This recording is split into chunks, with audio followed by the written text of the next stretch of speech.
Hello and most welcome to 1736 of the series. We will start with a new article today in the Heidegger lead, and this is Daniel D. Hutto, Lessons from Wittgenstein,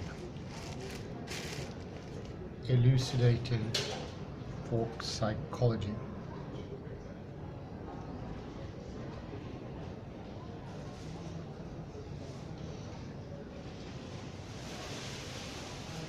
The confusion and barrenness of psychology is not to be explained by calling it a young science.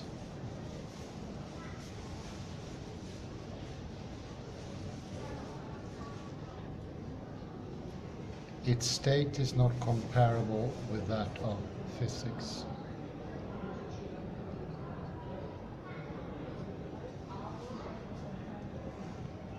For instance, in its beginnings.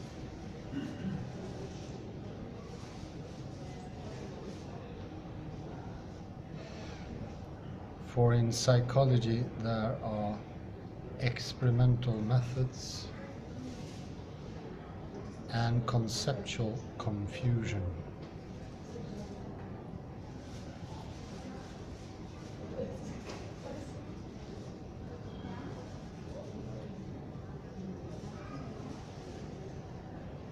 The famous lines constituting the opening quotation, found on the closing page of the Philosophical Investigations,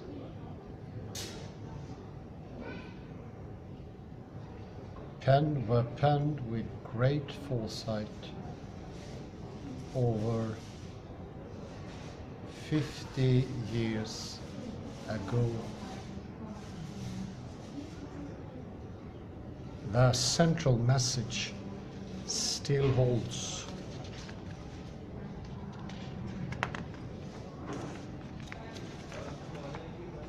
True today. Taking it seriously is important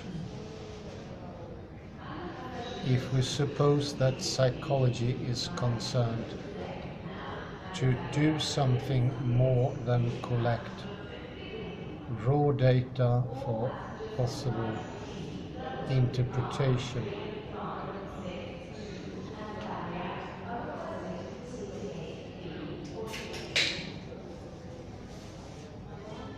An activity that would render it silent, if not wholly barren.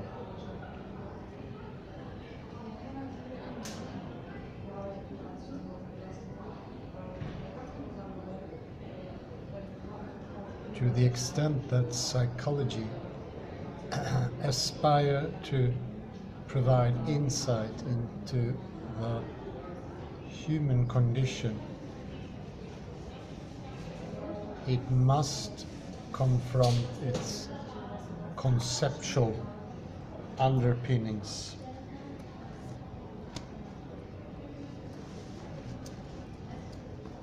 It might be thought that this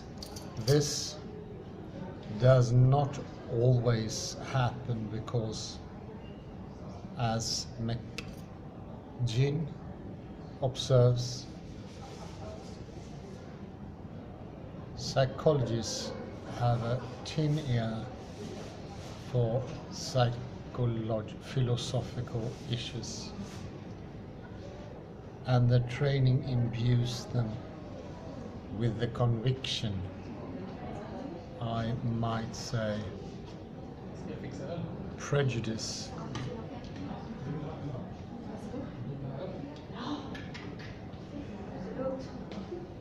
that the only real questions are the kind that can be settled by means of controlled experiments.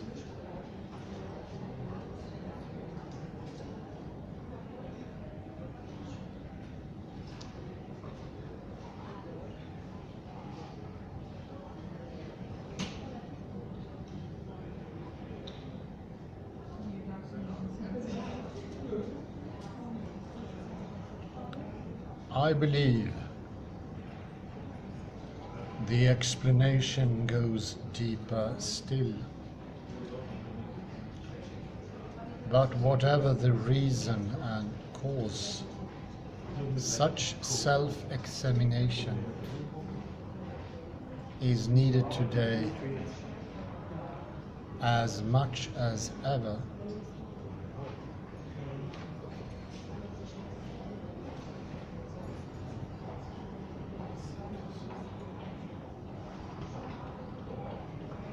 Wittgenstein maintains that it is the attachment to a certain misleading pictures that makes us so fundamentally unable to understand important phenomena of interest.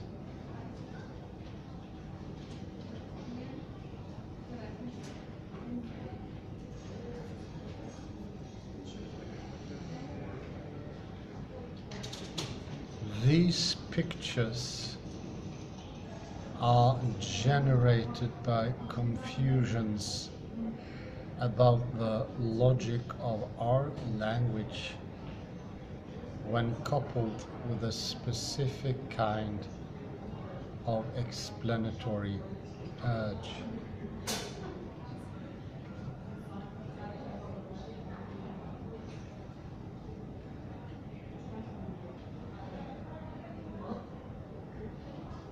He holds that once we are entranced this way,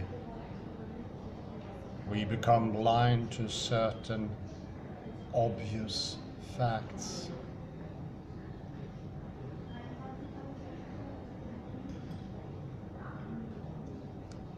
Thus, an unsuitable type of expression is a sure means of remaining in a state of confusion. It is as it were bars the way out.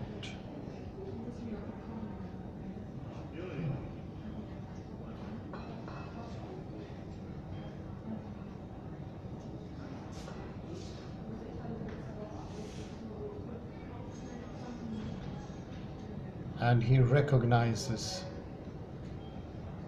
that getting in position to see things clearly is not easy for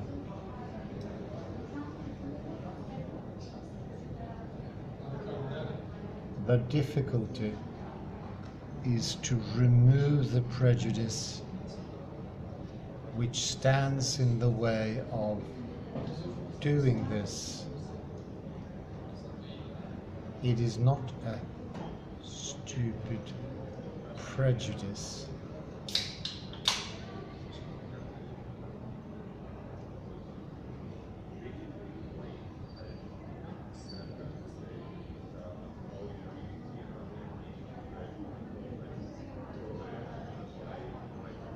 Many researchers operate with and promote powerfully misleading philosophical pictures and false models.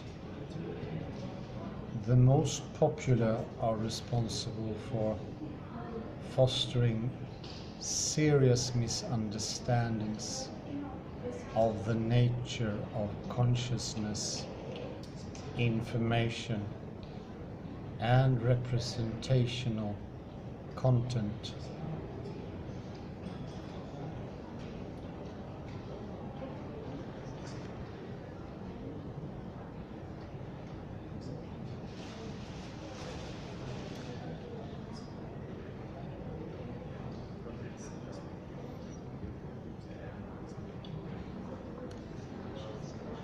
Familiar, philosophically informed characterizations of these phenomena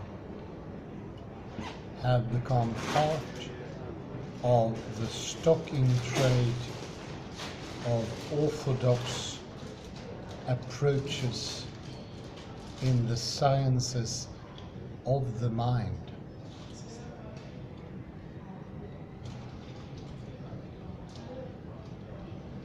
So much so that they are simply taken for granted as defining the phenomena of study.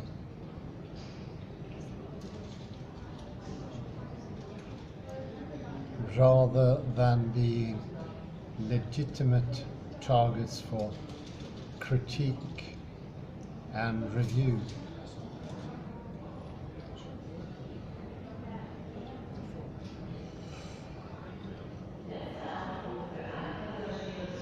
Exposing that the received characterizations of these important topics do in fact harbor, aid and abet conceptual confusion has been the focus of much of my recent work.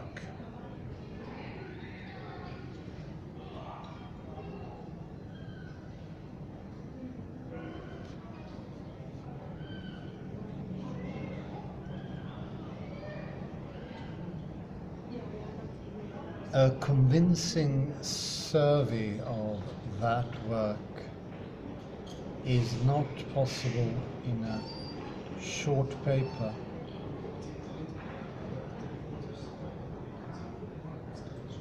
Therefore, my aim here is the restricted one of illustrating the general problem and offering a proposal about how we might best deal with it. Focusing on a single example.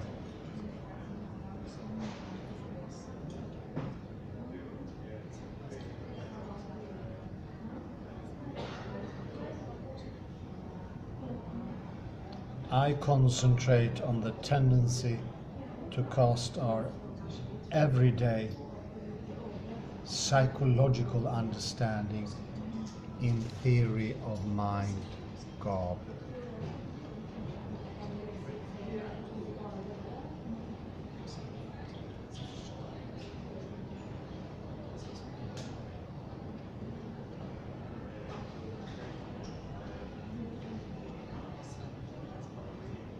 Making this case would be important in itself, but my hope is to demonstrate something about the nature and value of clarifying philosophical work to the practicing psychologist.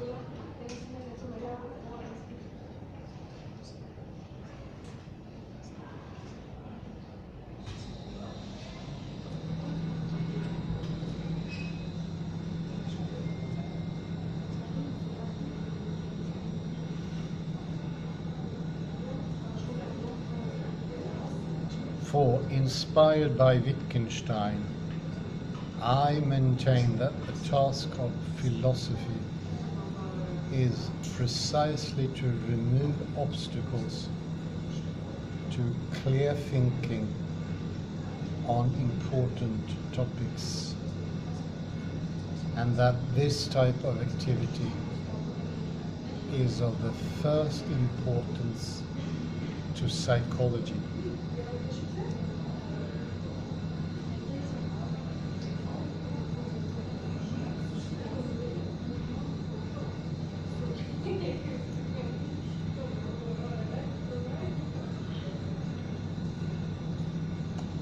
Especially in its current state.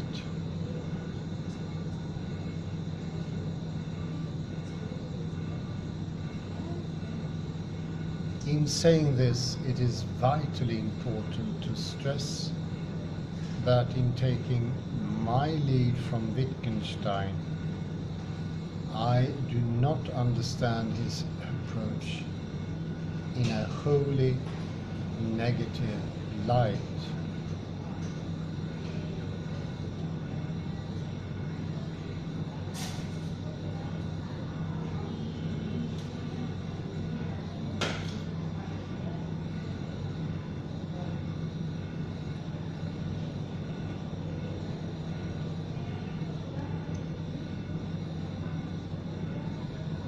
The procedure for achieving conceptual clarity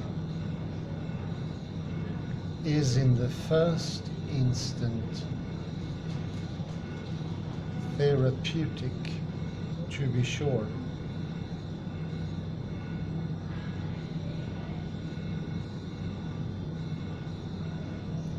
But this is not its ultimate aim. To understand human psychology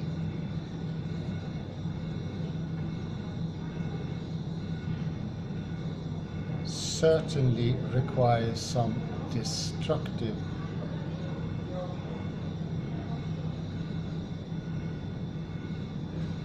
activity, but subsequent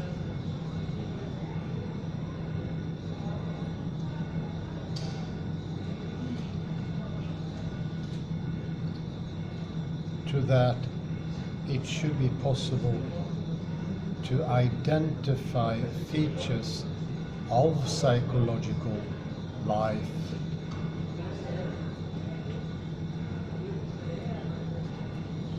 lives that would normally be evident to us.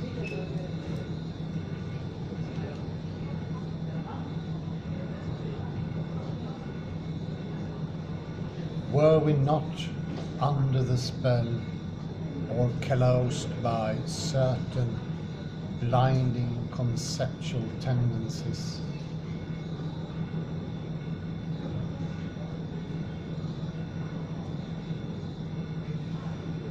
When the dust settles, if we have done our work properly, it should be possible to better describe and understand our psychological predicament.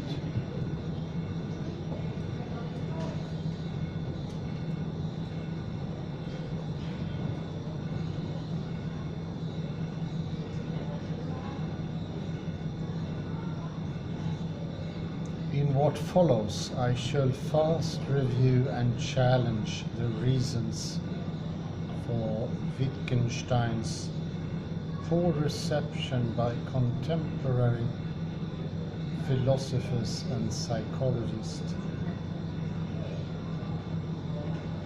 I go on to establish that understanding folk psychology in theory of mind terms is a mistake,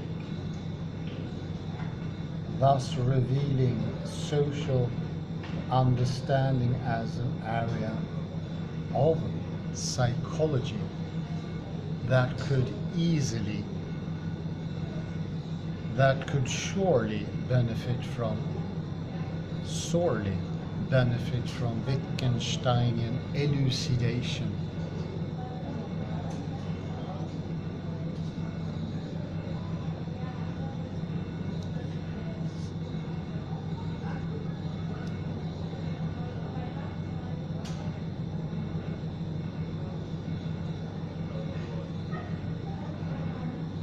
Finally, I demonstrate how, once freed from such misleading characterizations, we might better understand and elucidate the phenomena of interest, showing how this approach to philosophy can do positive work over and above offering a merely therapeutic exposé.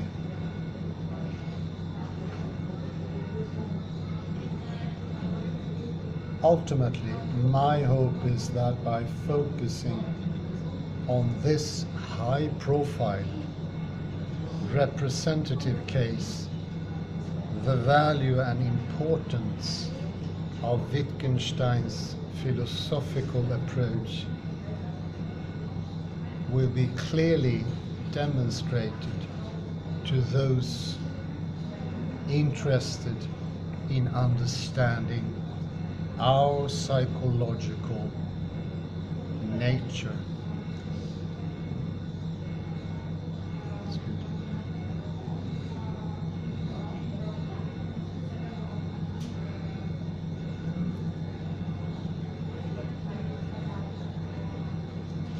Method and reception. The kind of conceptual confusion of which Wittgenstein talks in the opening quotation has deep roots, so much that, if he's right, it is likely that many of the so-called phenomena that psychologists claim to study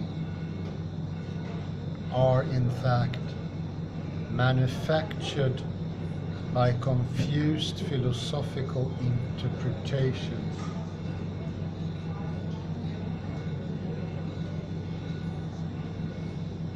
Often tacitly adopted.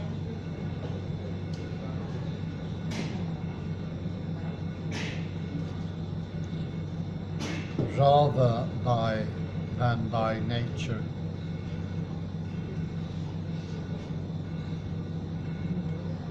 In the case of my chosen example, there's reason to think that recent work on the theory of mind abilities in developmental psychology has the feature of being just this kind of conceptually obstructive artifact. For example, it perverts and over-intellectualizes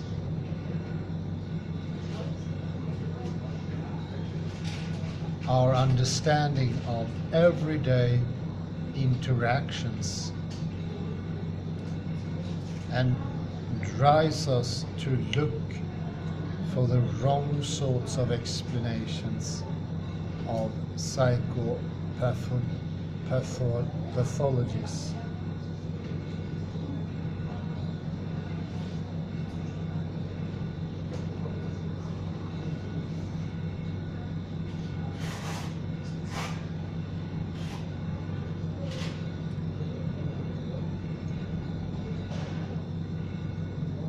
It is hardly surprising that a philosophical misconception could do such damage, since it prevents us from seeing matters clearly. And the first step in any scientific enterprise is to describe accurately the phenomena to be explained.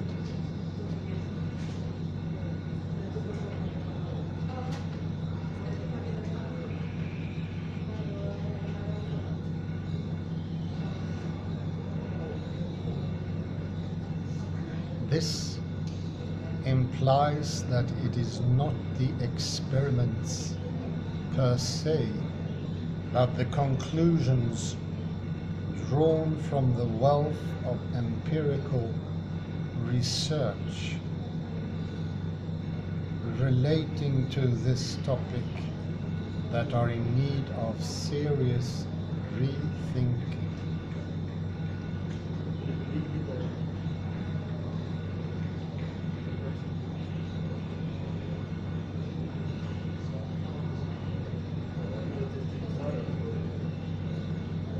This is where Wittgenstein comes in.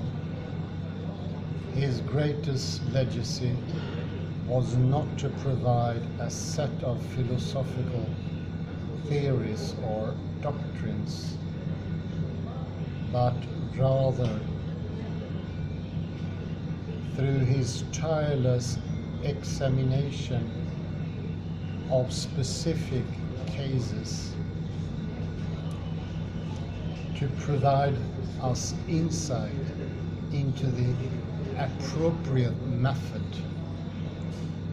for making sense of our target subject matter, human psychology.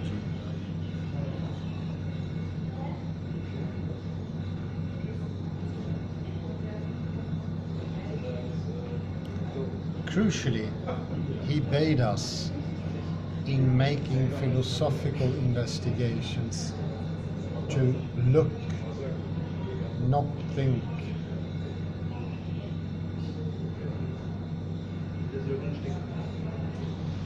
To describe, not to theorize.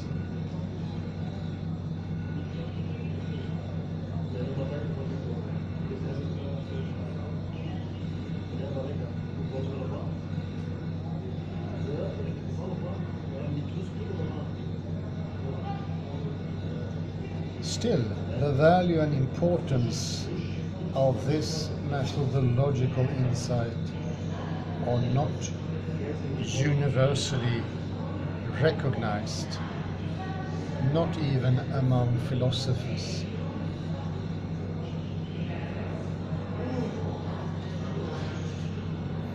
We are so accustomed to engaging in inquiry, even philosophical inquiry, in order to satisfy certain specified explanatory ambitions, that we take up the theoretical stance without even noticing that we are doing so.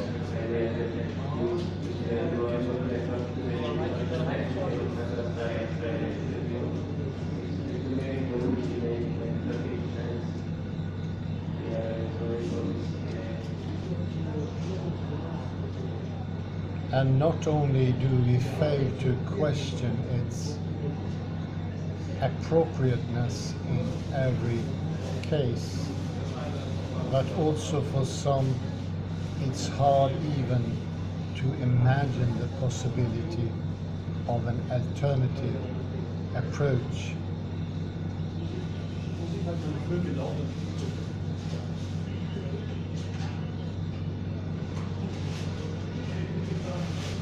Nevertheless, it was the rejection of just such explanatory ambitions and theoretical attempts in favor of what might be broadly called a descriptive method of philosophy that was the characteristic and unifying feature of Wittgenstein's unique contributions to the subject.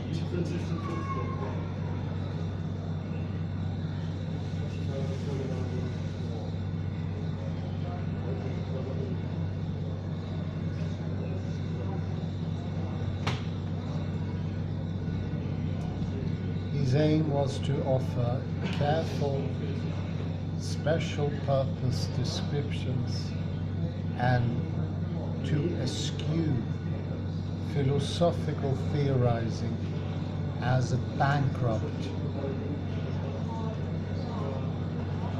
nonsense-producing activity. And do note here that nonsense comes from the original misunderstanding. Getting rid of the nonsense will do nothing good. The underlying picture is, so to speak, what causes the whole thing. So philosophy per se is not problematic. It is only when it's getting fueled by the misunderstandings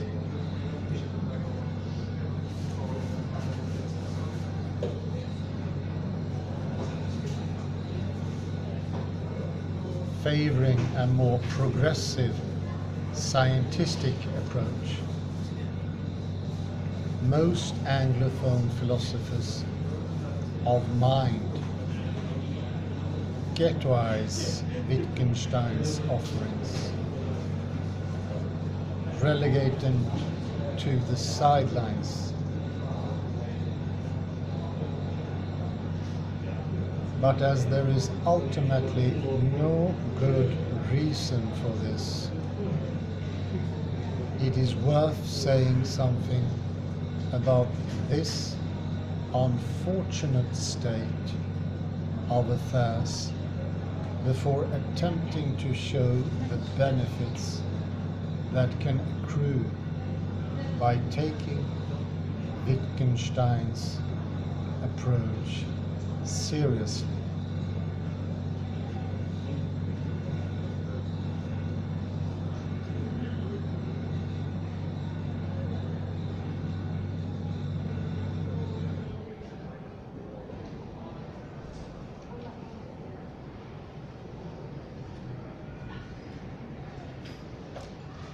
The sad fact is that Wittgenstein is not only now largely ignored in the current center stage debates in the philosophy of mind, but also his status is often perceived to be, at most, that of an historical contributor. In the later guise, he is generally cast as pernicious, if somewhat closet behaviorist,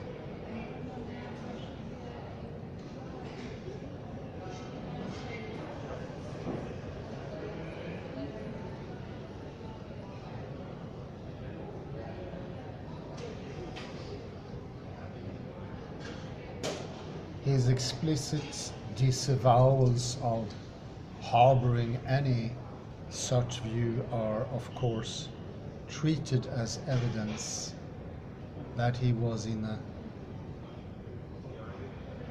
state of philosophical denial.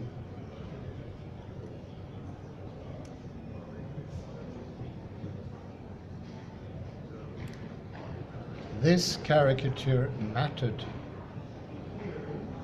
and matters in paving the way for the rise of cognitivism.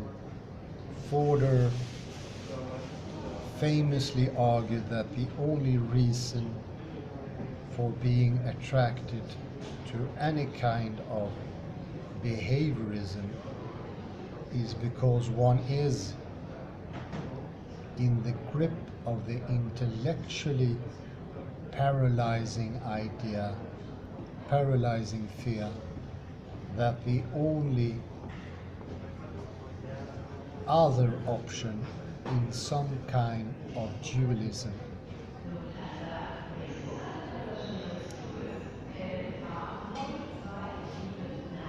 he claimed, apparently all too convincingly, that due to their limited imaginations, Wittgenstein and his friends and followers failed to see this, worrying about the state of queer psychological phenomena. They did not realize that the seemingly occult character of mental processes would vanish if the mental entities in question, sensations, experiences, beliefs, etc., could be identified with genuine physical entities in the skin or skull. This is how Fodor painted the scene.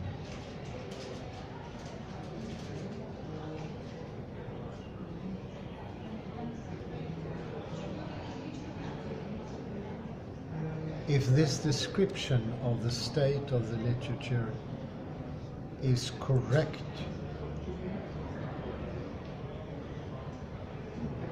it is clear that the diagnosis must be that the compulsion of these philosophers, Ryle, Wittgenstein and Strawson,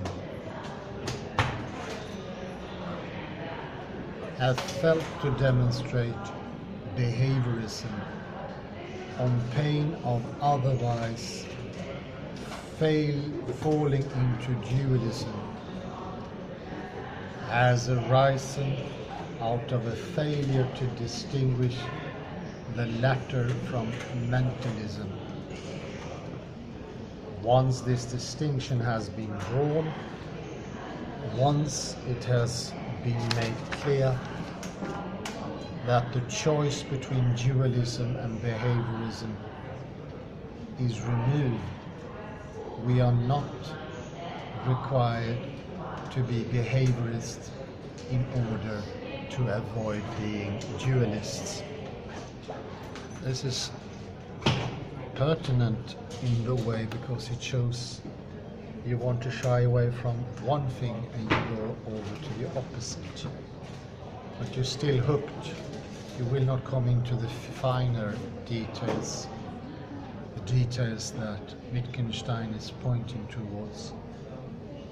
They will be even more out of bounds, so to speak, further from possibility of reaching those finer details. You will jump between behaviorism or dualism, and none of them is a solution, so to speak.